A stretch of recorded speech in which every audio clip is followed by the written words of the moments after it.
오늘도 함께 읽은 본문의 말씀을 가지고 하나님이 주시는 말씀 함께 나누도록 하겠습니다.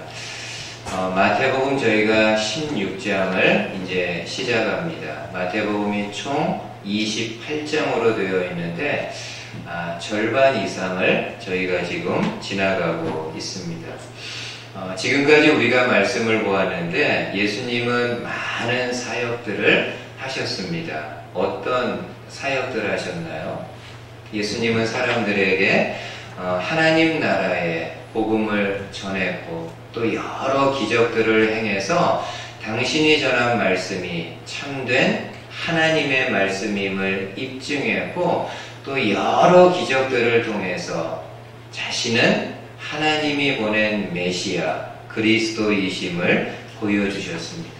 이에 많은 사람들이 예수님을 믿고 따릅니다. 근데 모든 사람들이 다 예수님의 말씀을 이해하고 받아들인 것은 아닙니다. 특별히 종교 지도자들은 여전히 예수님을 불신하고 예수님을 시험하고 있습니다. 오늘 본문은 종교 지도자들의 이 같은 모습을 다시 한번 우리에게 소개하는데 함께 좀 말씀을 보도록 하겠습니다. 먼저는 종교 지도자들의 불신과 공격입니다. 한 번은 바리새인과 사두개인들이 예수님께 와서 이런 요청을 합니다. 1절 한번 보세요.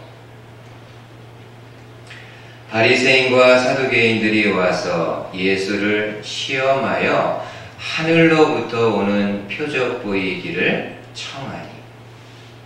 지금 바리새인과 사두개인들은 예수님께 와서 무엇인가를 요청하는데 기본적으로요, 이들의 마음가짐은 어떤 것 같습니까?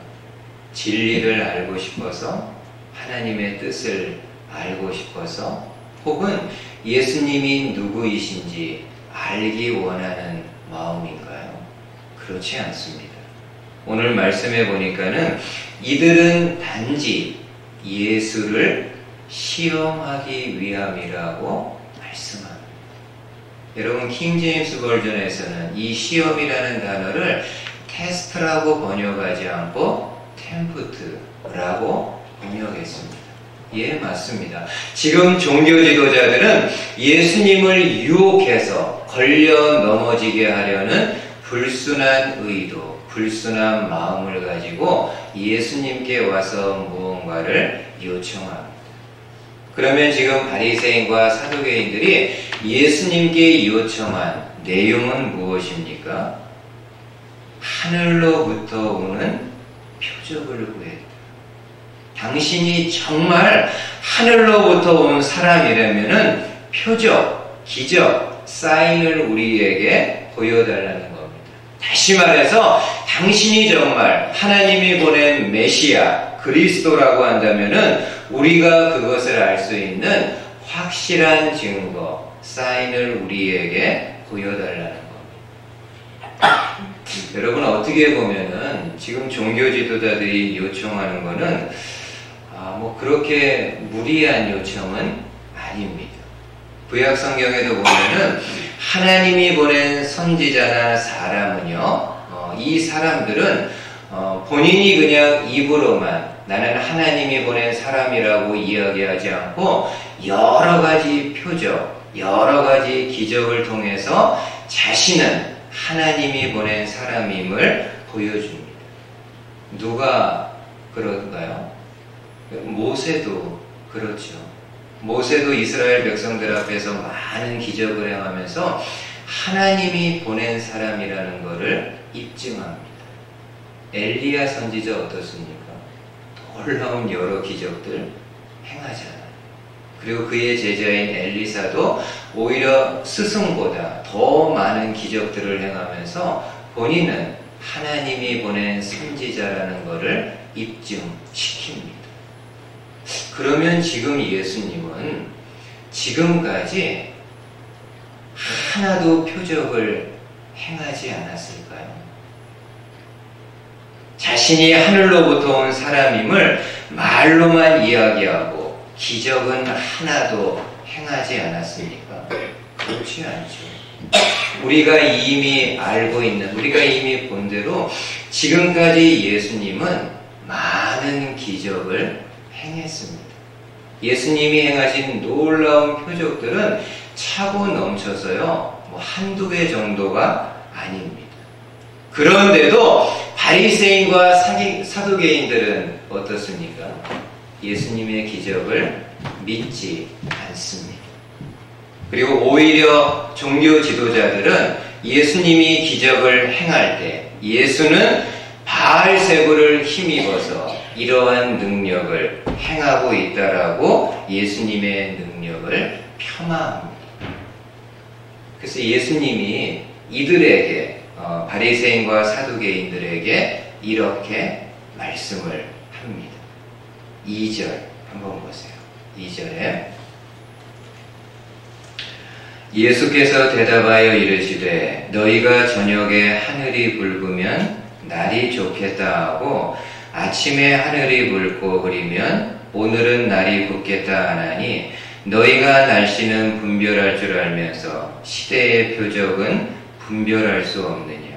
악하고 음란한 세대가 표적을 구하나 요나의 표적밖에는 보여줄 표적이 없느니라. 여러분, 지금 예수님은 종교 지도자들에게 너희가 하늘을 보고 그날 날씨가 어떨지를 분별할 줄 알면서 어찌하여 시대의 표적은 분별하지 못하는가? 너희들 똑똑하지? 날마다 아침에 일어나서 하늘을 보고 혹은 전날 밤에 하늘을 보고 다음날 날씨가 어떠할지는 예상하고 분별할 줄 알면서도 어찌하여 시대를 구분하는, 시대를 확정짓는 표적은 분별하지 못하느냐라고 책망합니다. 그러면서 뭐라고 결정적으로 말합니까? 너희들에게는 보여줄 표적이 요나의 표적밖에는 없다. 요나의 기적, 요나의 표적밖에는 없다고 말씀합니다. 어떤 의미일까요? 여러분, 요나 선지자 이야기는 우리가 잘 알고 있습니다.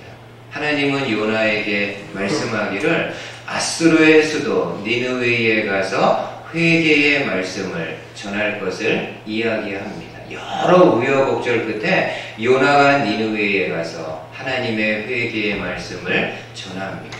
그러자 니느웨 성 사람들이 어떻습니까? 선지자 요나의 이야기를 듣고 왕으로부터 해서 모든 사람들이 그 말씀 앞에 회개하는 역사가 일어납니다. 여러분 혹시 생각해 보셨습니까? 어떻게 이런 일이 가능할까요?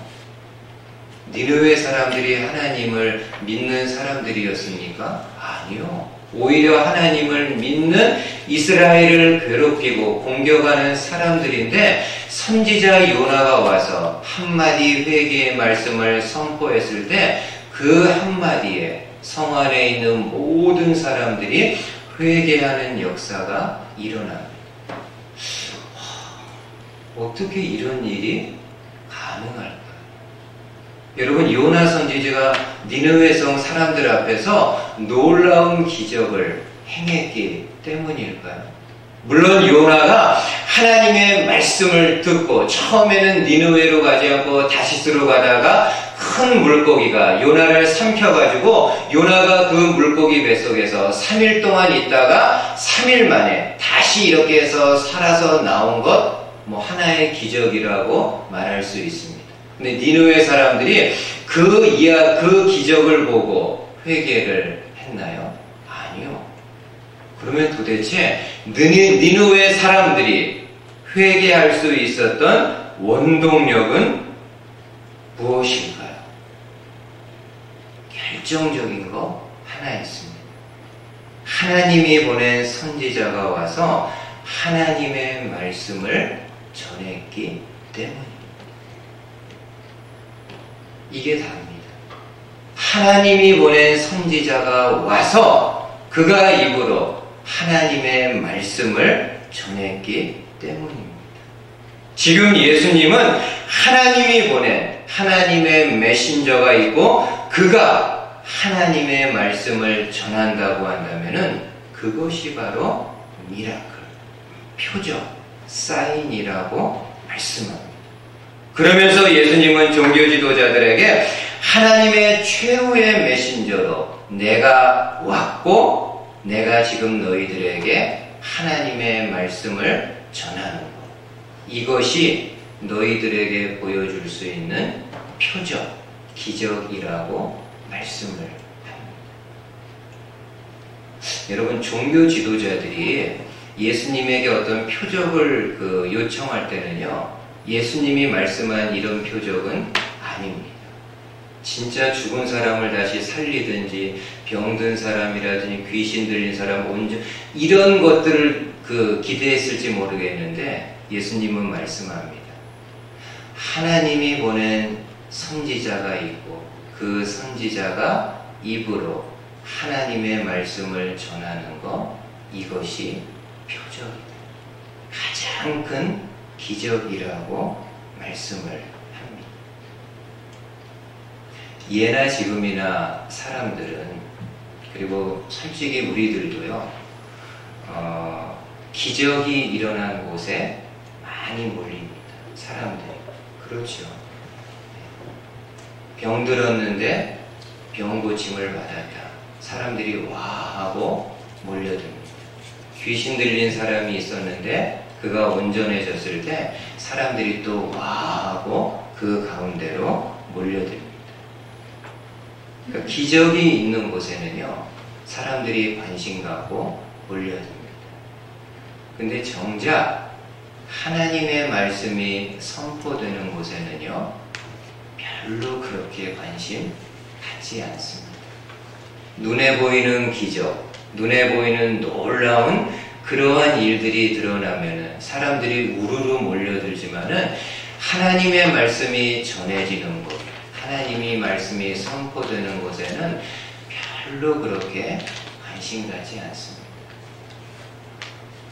저는 개인적으로 베드로의 고백 가운데요, 참 좋아하는 고백이 있습니다. 여러분, 요한복음 6장에 보니까는 예수님이 제자들과 또 많은 사람들이 모여 있는데 아주 길게 예수님이 설교를 합니다. 요한이 그 설교의 거의 전문을 다 기록을 길게 합니다. 근데 설교 내용이 어떻습니까? 다른 때의 설교하고는 내용이 너무 다릅니다. 예수님이 사람들을 향해서 내 살을 먹고 내 피를 마셔야 영생을 얻을 수 있다고 말씀합니다. 사람들이 들을 때 이건 좀 호러블한 얘기예요. 테러블한 얘기예요. 내 살을 먹고 내 피를 마셔야 영생을 얻을 수 있다. 사람들이 그 설교를 듣고는요, 다 고개를 설레설매하면서 많은 사람들이 그 말씀의 자리를 떠납니다. 예수님이 무리가 우르르 떠나는 모습을 보면서 그 곁에 있는 제자들에게 물어봅니다. 너희들도 가겠는가? 그때 베드로가요, 나서서 이렇게 말씀합니다. 한번 보세요. 시몬 베드로가 대답하되 주여, 영생의 말씀이 주께 있사오니 우리가 누구에게로 가오리까? 주님, 영생의 말씀이 주께 있는데 우리가 누구에게로 가겠습니까?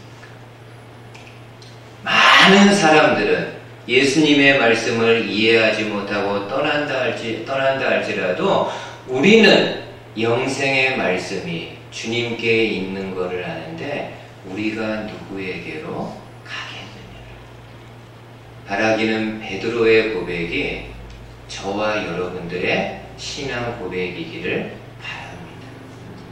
좀 힘들어도요, 말씀을 붙잡는 것.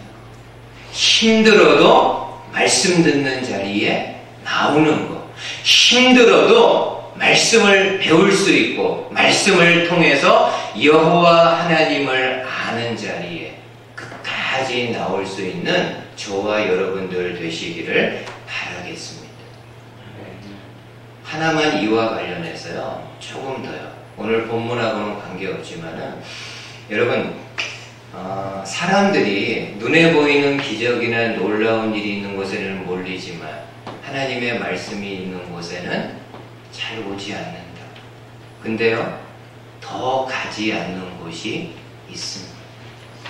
그래도 성도들, 그래도 믿는 사람들은 하나님의 말씀을 배우고요, 공부하는 자리에는 좀 흥미가 있으니까는 말씀을 공부하고 배우는 자리에는 그래도 나옵니다.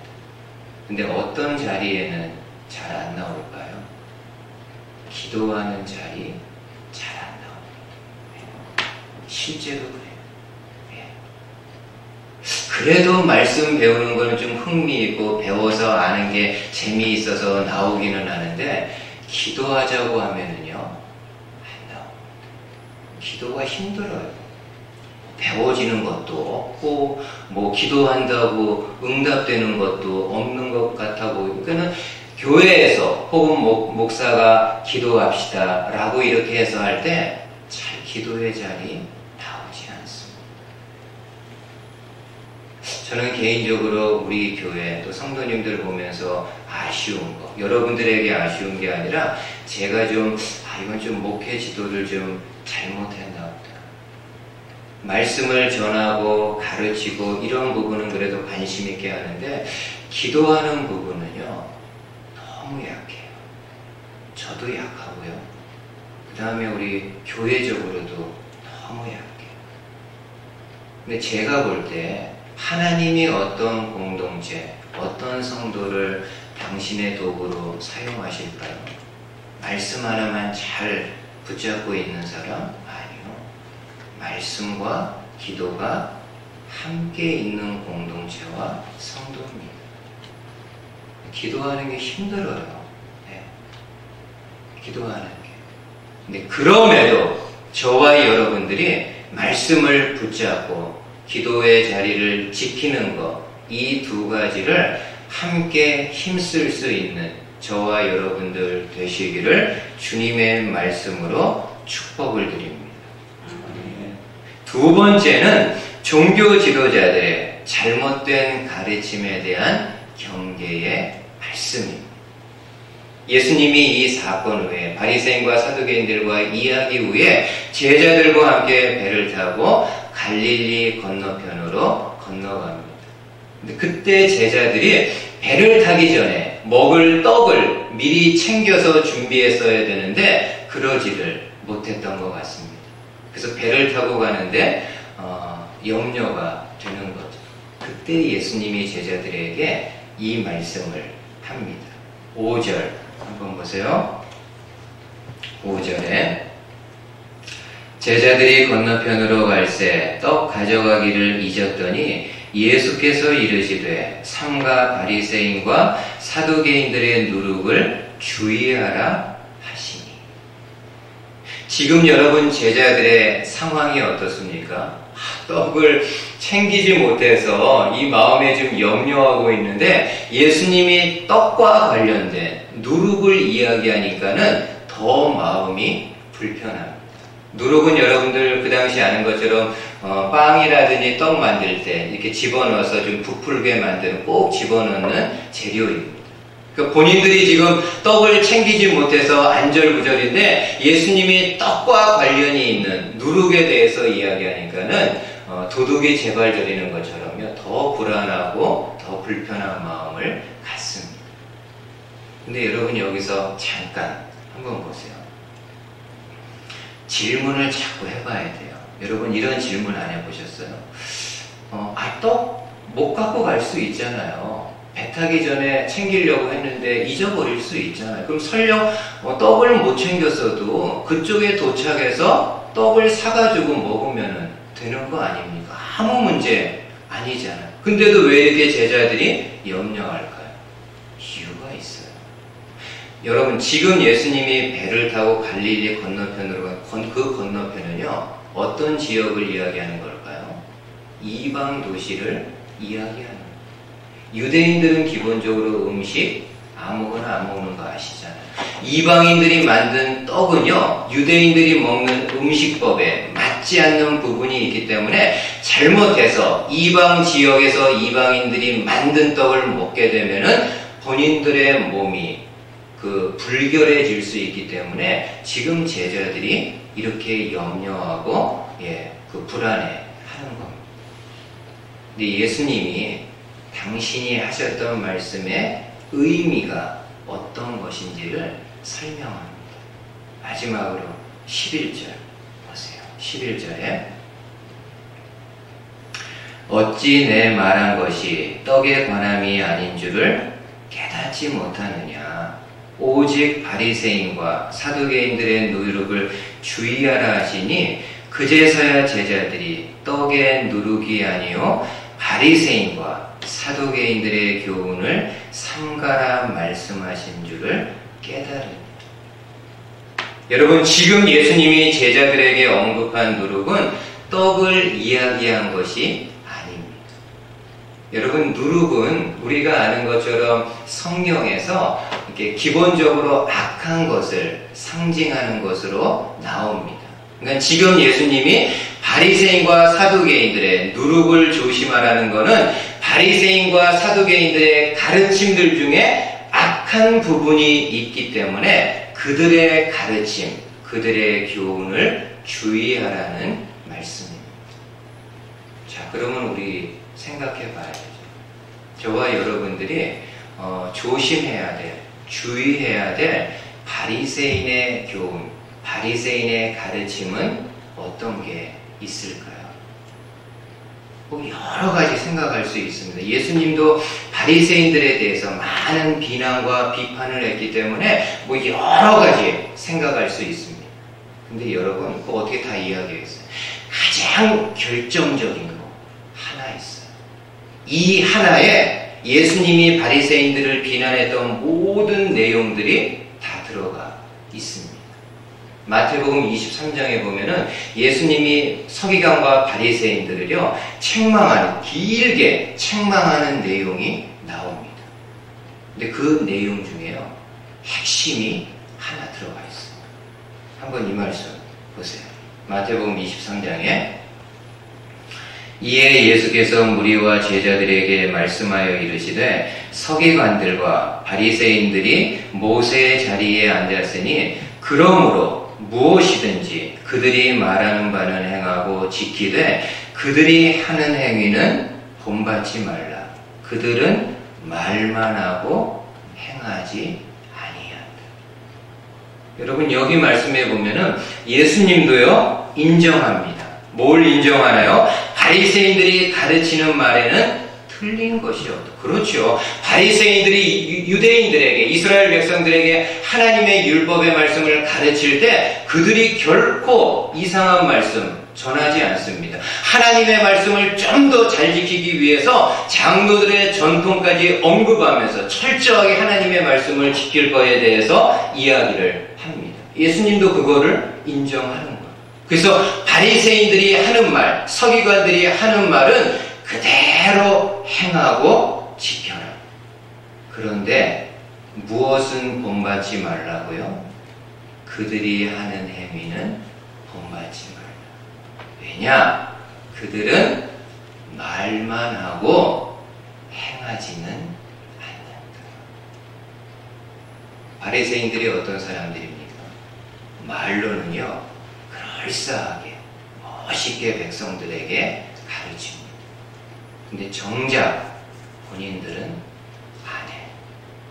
백성들에게는 이거 해야 됩니다. 이거 하지 말아야 됩니다.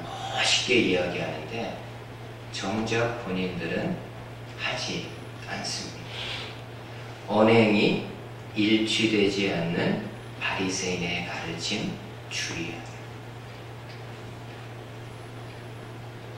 여러분, 바리새인들만 언행이 일치하지 않을까요?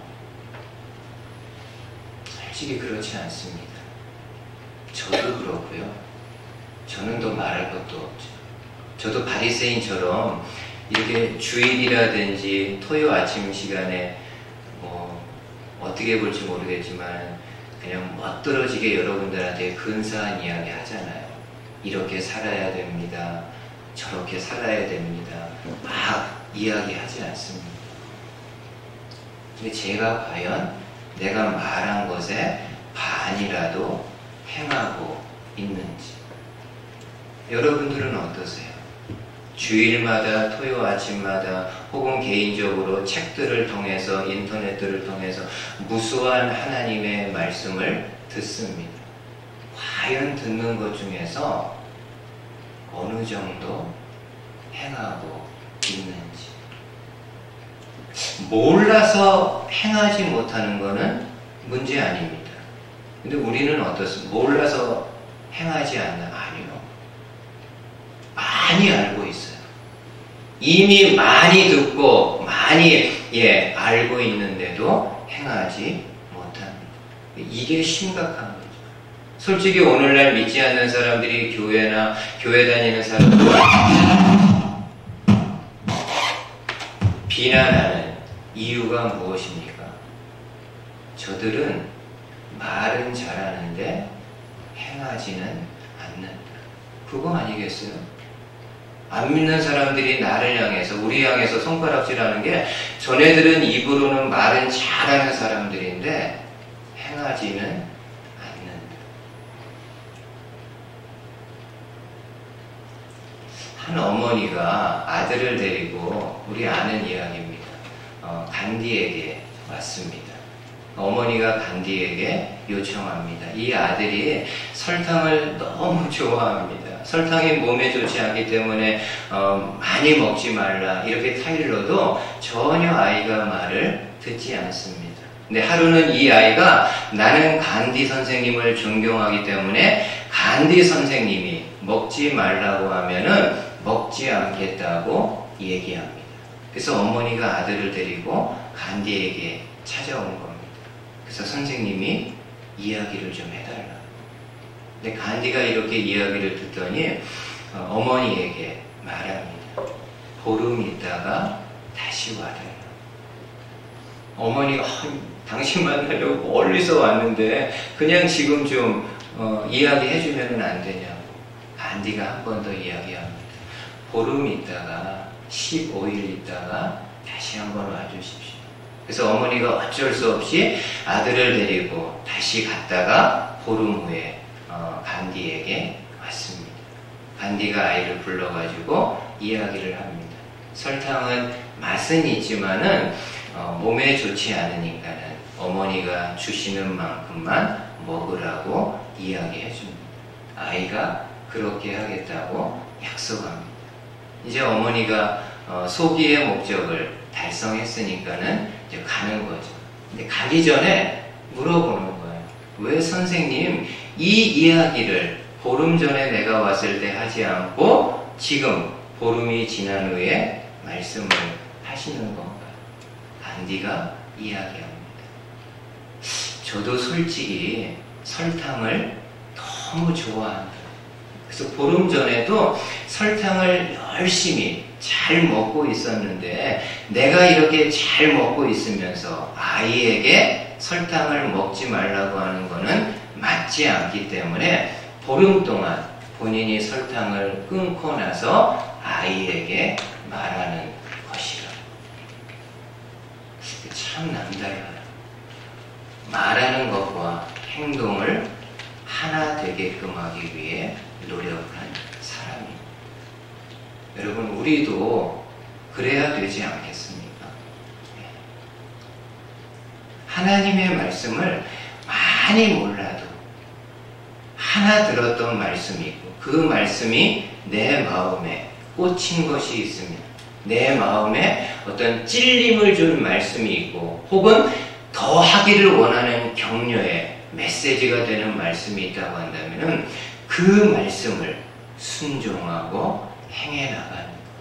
그때 부족하지만 나를 통해서 하나님이 영광 받으시고 또 다른 믿지 않는 사람들이 우리의 그러한 삶을 통해 함께 하나님께 영광을 돌릴 수 있습니다. 이런 성도님들 되실 수 있기를 주님의 말씀으로 축복을 드립니다.